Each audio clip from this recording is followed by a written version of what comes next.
La semana pasada se enviaron todas las pautas, creo que el jueves o viernes. Sí, me fue terrible de mal. ¿Ah? Me fue terrible de mal. Ante todas las pautas de los comentarios literarios, aquellos que tengan algo que decir, no sé si se acercan ahora después de clase o afuera en el patio, me avisan y conversamos sobre la pauta, ¿ya? Y los que no me han entregado tienen el respectivo 1. También aquellos me pueden mandar un mensaje, o sea, me hablan, podemos hablar aquí presencial y conversamos por ese 1, ¿ya? Pero eso ya está listo. Ya solo me faltaría revisar lo de la Celestina y ponerle las décimas en las pruebas. ¿Ya? No me faltaba. Ya, entonces, como seguíamos, ¿cierto? En esta unidad que estamos trabajando la poesía, ¿ya? Y las veces anteriores trabajamos poesía, pero a modo general. Aún no hemos ingresado a esta famosa poesía de lo divino y lo humano, ¿ya? Pero hoy día en esta clase vamos a comenzar. Por eso el objetivo de la clase es interpretar, como dice aquí, los símbolos utilizados en 2 poemas del siglo de oro. ¿Ya? Ahora sí, ¿sabes mejor?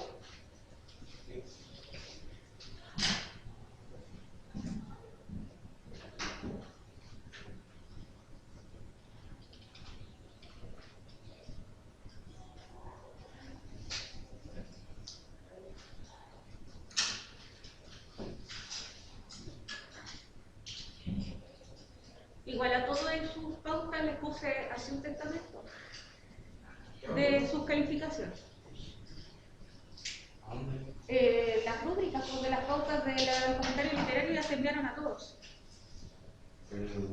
¿A los correos? Ya. Se hartó poco. Ya vamos al concepto de este. ¿Algunos conocen eso del siglo de oro? ¿Había escuchado antes hablar sobre eso? No solamente escuché como que estuvieron hablando del siglo de oro, no es como que escuchara lo que significa. Ah, ya. Lo ha escuchado, pero no sabe lo que es. Sí. Ya. ¿Alguien más? O sea, más o menos porque es como el tiempo de ingreso en literatura. ¿Como en Grecia? ¿Ya? ¿Y alguien más sabe o ha escuchado sobre el siglo de oro? Porque es un siglo. O oro. ¿Qué significa oro? Primero. Puede ser, por ejemplo, en el avance de la conquista, cuando vinieron los colonizadores y se llegaron el oro y esas cosas. Igual justo en ese tiempo en Europa estaba como todo esto de los reyes, como todo eso. Ya. Asociar al oro que se estuvieron extrayendo desde Latinoamérica, asociar eso a oro. Ya, bien, sí. Joven su teléfono. Ahora, en cuanto a, por ejemplo, ¿qué más? ¿Qué es? Hablando de símbolos, porque en esta clase vamos a trabajar los símbolos. ¿Ya? También hace referencia a eso, como, por ejemplo, ¿qué es un símbolo para ustedes?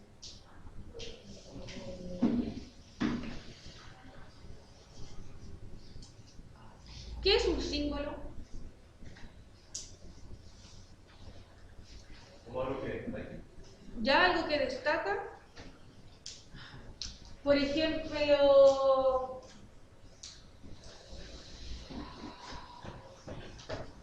ese es un símbolo. ¿Qué significa? ¿Ah? Ya, la marca del Mercedes. ¿Ya significa una marca? ¿Sí? Pero no sé, si se dan cuenta, transmiten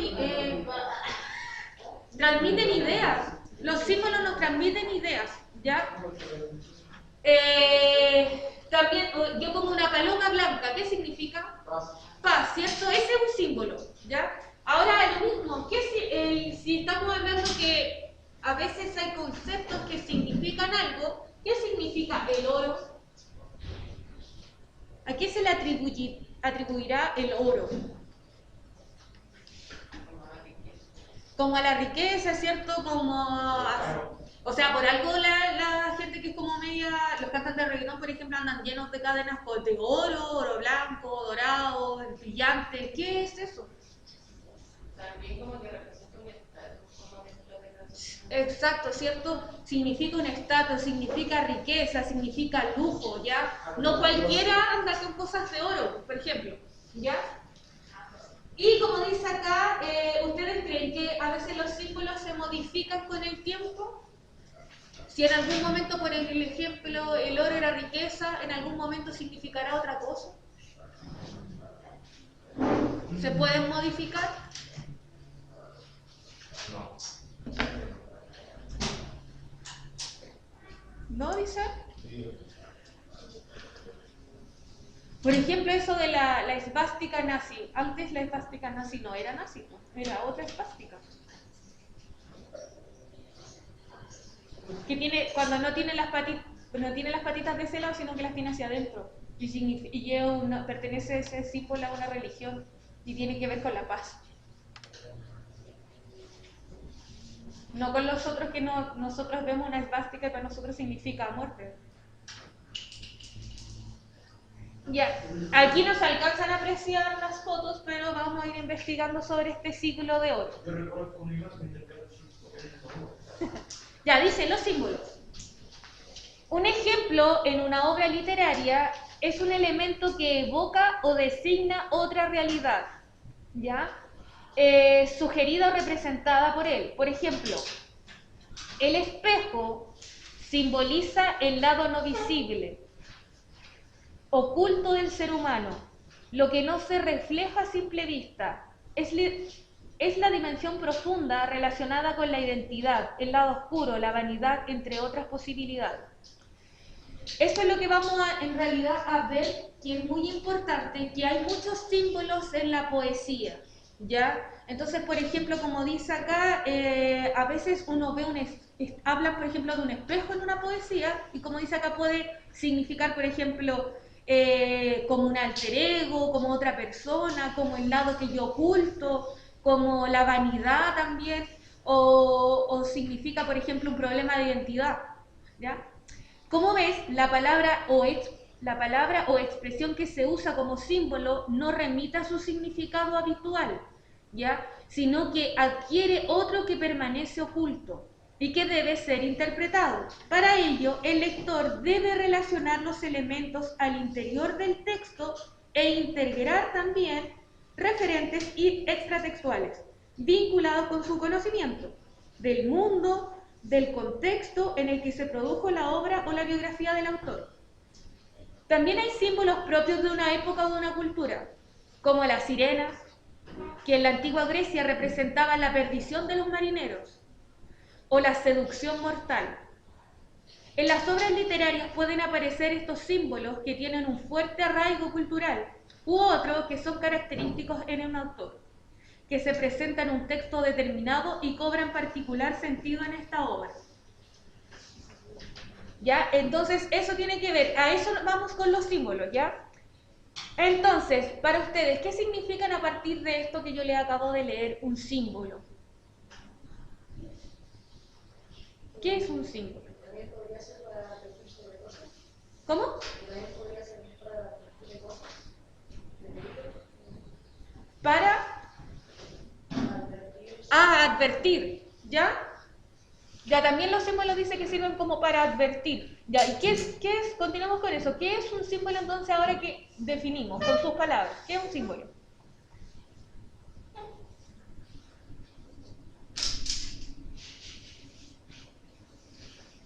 Con sus palabras, ¿qué es un símbolo? Es como la representación de algo y trae como ciertas características que en distintas partes o como lugares puede tener distintos significados. Exacto, tiene que ver con eso, con esto de las representaciones de la realidad, ¿ya? Que puede, por eso dice, por ejemplo, acá que tiene que ver con el autor,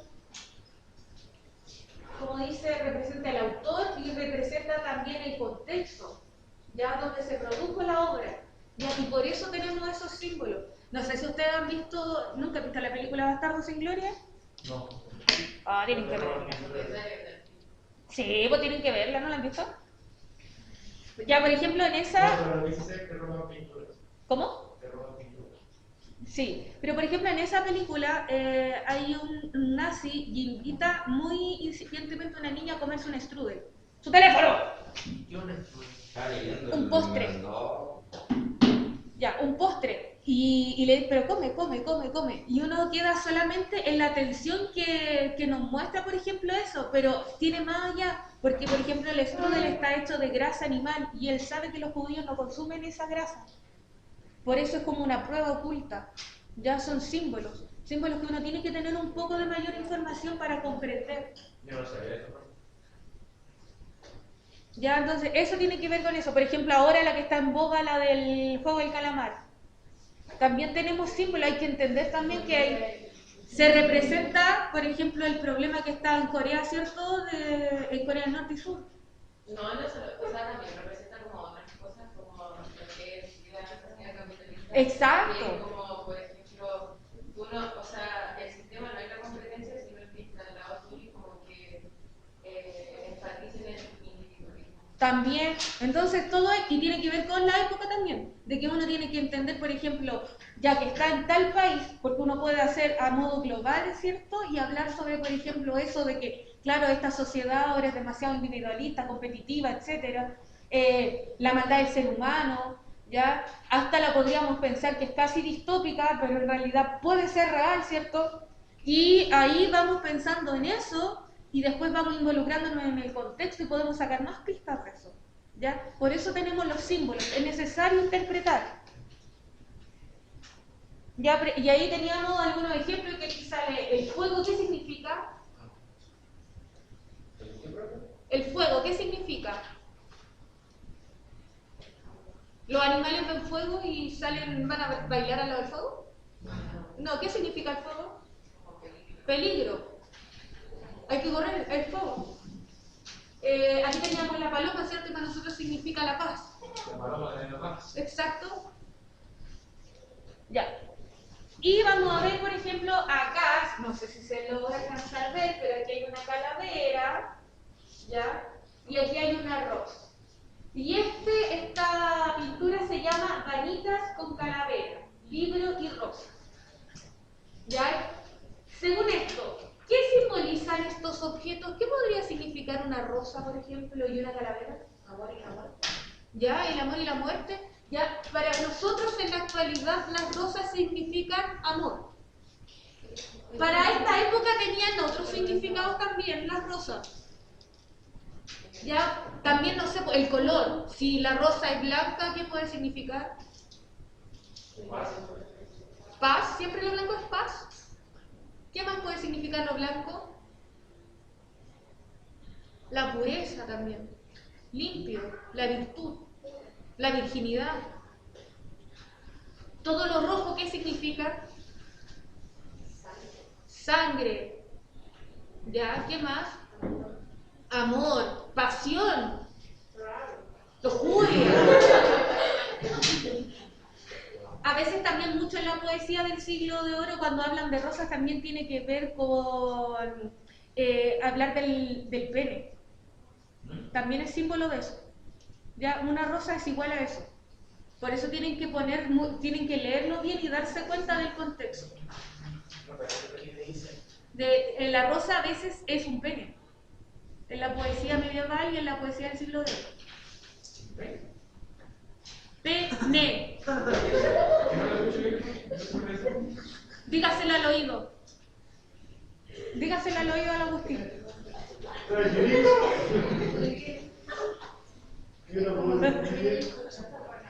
No, es que no lo entendí bien. Una rosa, la medieval, la China representa un pene. Ahí está. Sí. Ya. Ahora sí. Yo por mí. Ya. Ya. Entonces, para continuar, vamos la próxima clase les voy a decir igual más como la definición del siglo de oro, pero tiene que ver la definición, como hablamos anteriormente del contexto de la Celestina. ¿Se acuerdan que les dije que estaban como justo post-medioevo?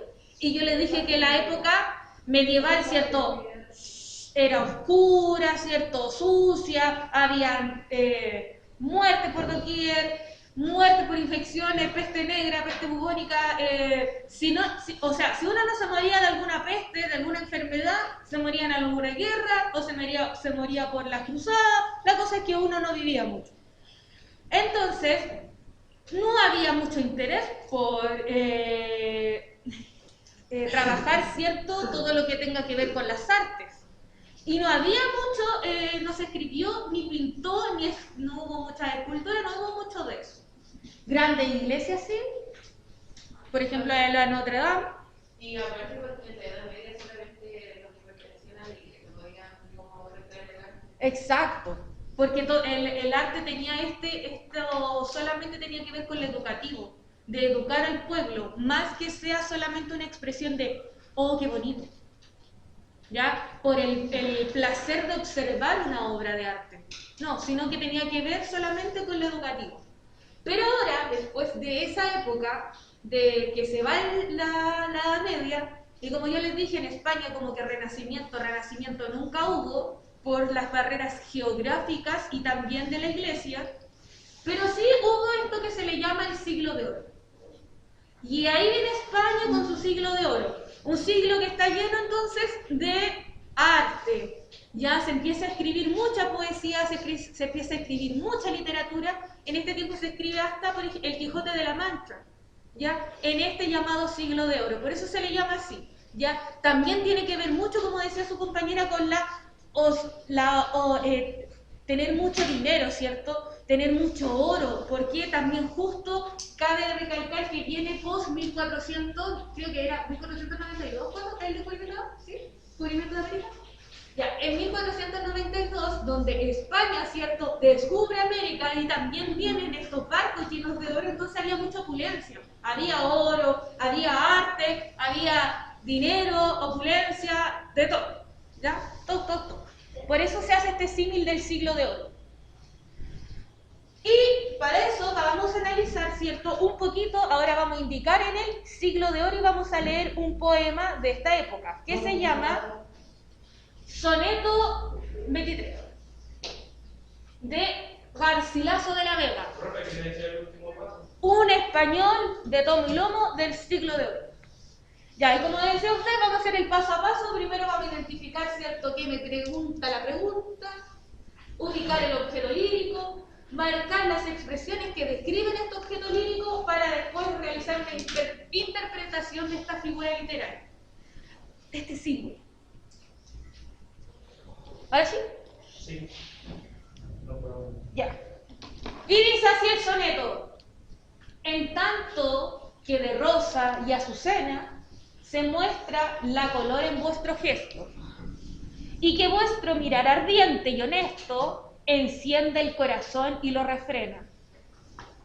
Y en tanto que el cabello que en la vena del oro se escogió, con vuelo presto, por el hermoso cuello blanco enhiesto, el viento mueve, esparce y desordena. Coged de vuestra alegre primavera el dulce fruto antes que el tiempo aireado cubra de nieve la hermosa cumbre. Marchitará la rosa, el viento helado, todo lo mudará la edad ligera, por no hacer mudanza en su costumbre. Ya, por eso no habíamos empezado al tiro con los poemas del siglo de oro. ¿Se entendió algo de lo que dice? No. Por eso les dije que iba a partir con otros poemas que eran como más a modo general, y ahora vamos a empezar con la poesía del siglo de oro porque es difícil. Todo fue bueno. ¿Ah? Todo lo mismo. ¿Ya? Pero vamos a indicar las preguntas A: ¿qué simboliza el cabello? ¿Y qué simboliza también el cabello, pero en la tercera estrofa, y acá el cabello en la segunda estrofa? ¿Ya? Ya, el primer paso era identificar que me está preguntando, ¿cierto? La pregunta. Y ¿cierto? Me indica que yo interprete, ¿cierto?, qué significa el cabello en esas distintas estrofas, ¿cierto? Eso tenemos que hacer. Y el segundo paso era identificar el objeto lírico. ¿Cómo identifico el objeto lírico?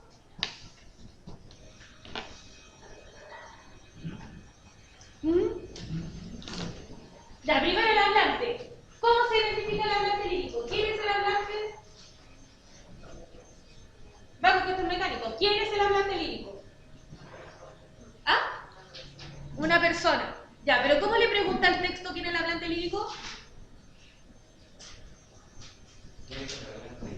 Sí, ¿cómo le pregunta el texto?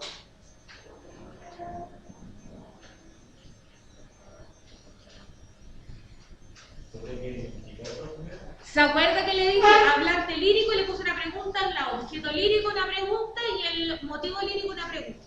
¿Cómo le pregunto el hablante lírico? Lo tiene anotado en su cuaderno, Agustín. Usted también. ¿Cómo se pregunta el hablante lírico?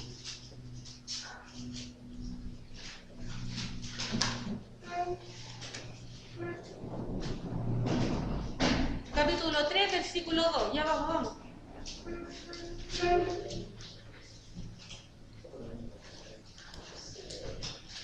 ¿Cómo se pregunta el hablante?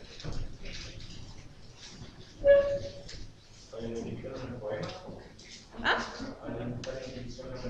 ¿Quién habla en el poema? ¿Sí? Ya. Sí, está bien. ¿Quién habla en el poema? ¿Quién habla en el poema? Acá. ¿Quién habla en el poema? Es el hablante lírico. Hablante lírico. ¿Quién habla en el poema? ¿Dónde están las marcas textuales de quién está hablando? En tanto que de rosa y azucena se muestra la color en vuestro gesto, que vuestro mirar ardiente honesto enciende el corazón y lo refrena. ¿Se observa aquí el hablante? ¿Se dan cuenta quién está hablando? ¿No? Ya sigamos. Y en tanto que el cabello que en la vena del oro se escogió, con vuelo presto, por el hermoso cuello blanco, enhiesto. El viento mueve, esparce y desordena, cogiendo vuestra alegre primavera el dulce fruto, antes que el tiempo airado cubra de nieve la hermosa cumbre. Marchinará la rosa el viento helado, todo lo mudará la edad ligera, por no hacer mudanza en su costumbre. ¿Se sabe ahí, en algún lado, si el hablante es femenino o masculino? Ya, entonces vamos a poner el hablante lírico es alguien que expresa qué.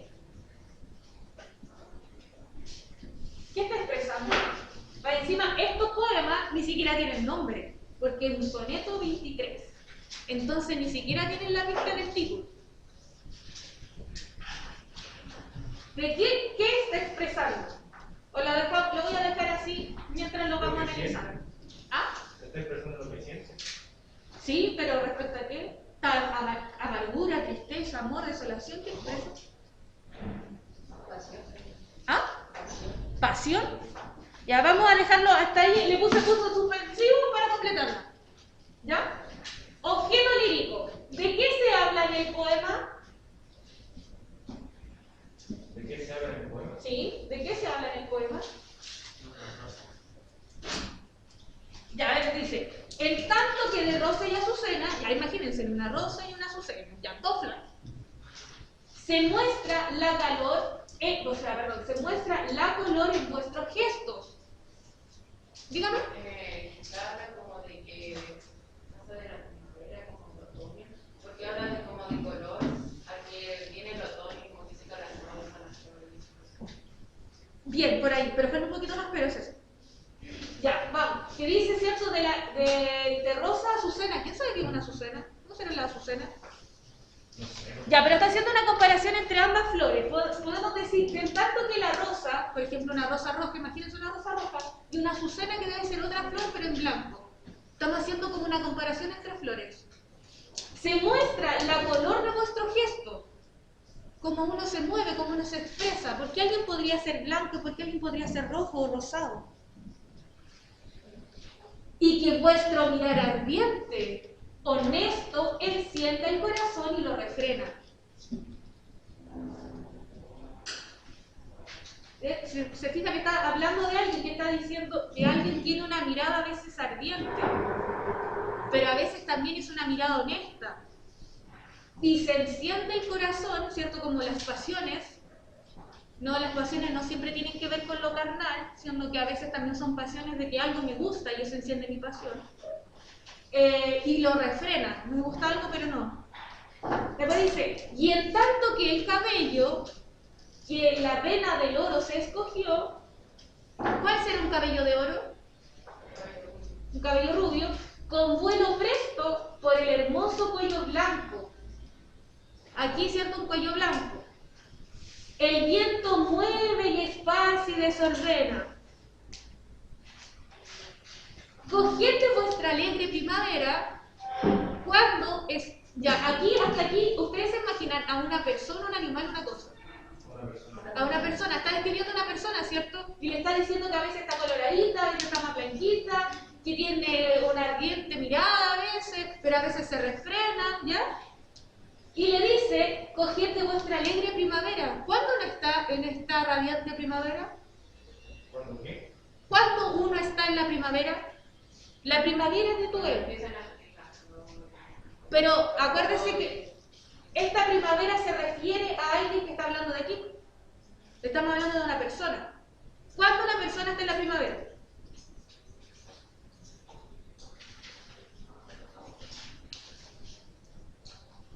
¿No saben cuándo las personas están en la primavera? La primavera, como usted decía, es estar en flor, es felicidad. ¿Ah? La primavera es bonita. ¿Y cuándo las personas están en primavera? ¿Enamorados? Solo enamorados. Solo bien. Ya, sigamos. Pero falta todavía. Eso no es estar en primavera. Coged de vuestra alegre primavera el dulce fruto antes que el tiempo airado cubra de nieve la hermosa cumbre. ¿Dónde? Estamos hablando de una persona. Yo soy esa persona, con mi cabello al aire, ¿ya? Y dice, coge tu primavera, que es un dulce fruto. La primavera es bonita, ¿ya? Sabrosa.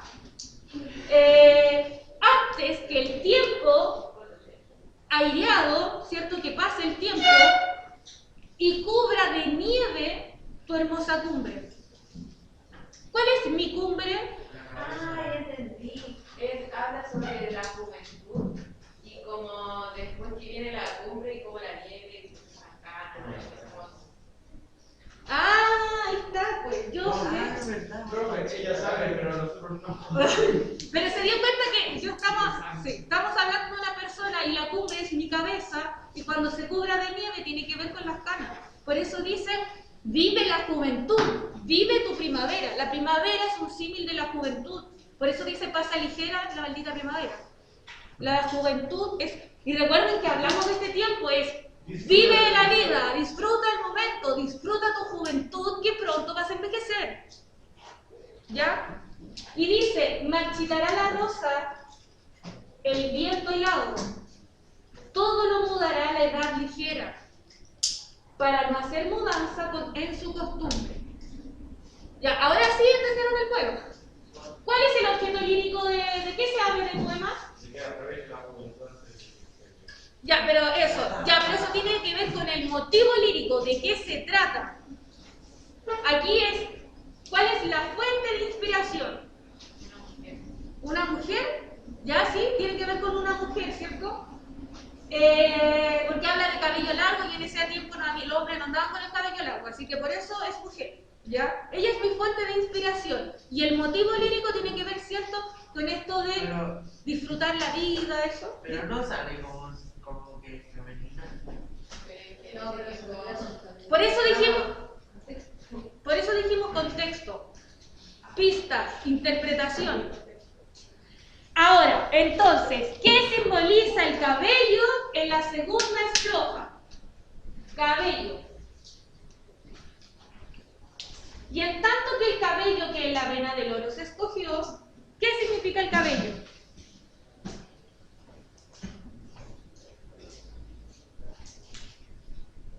Y acá después dice, en la tercera estrofa, ¿qué significa el cabello acá? Ya, pues si lo tenían. ahora, por ejemplo, ya No sale cabello en la tercera. No, pero continúa la idea. ¿Qué significa el cabello?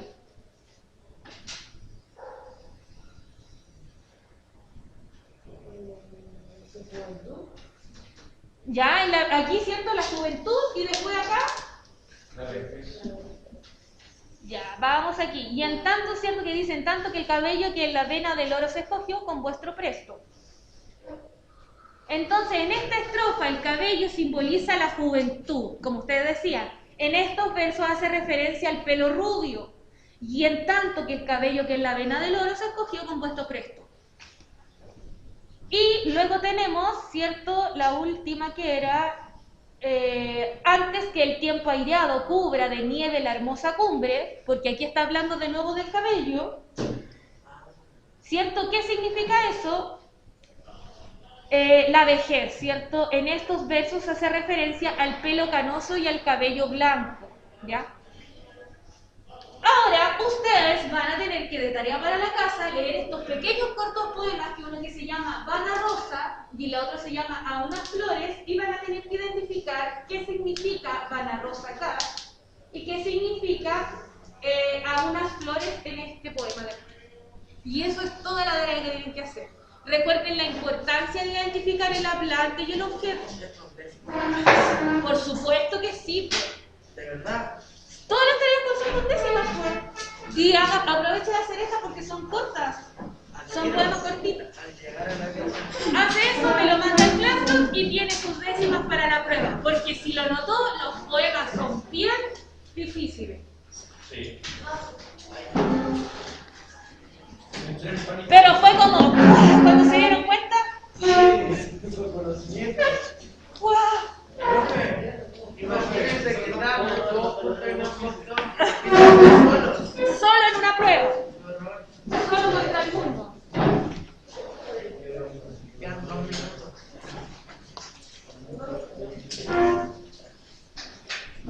Espérenme un poquito que toquen el...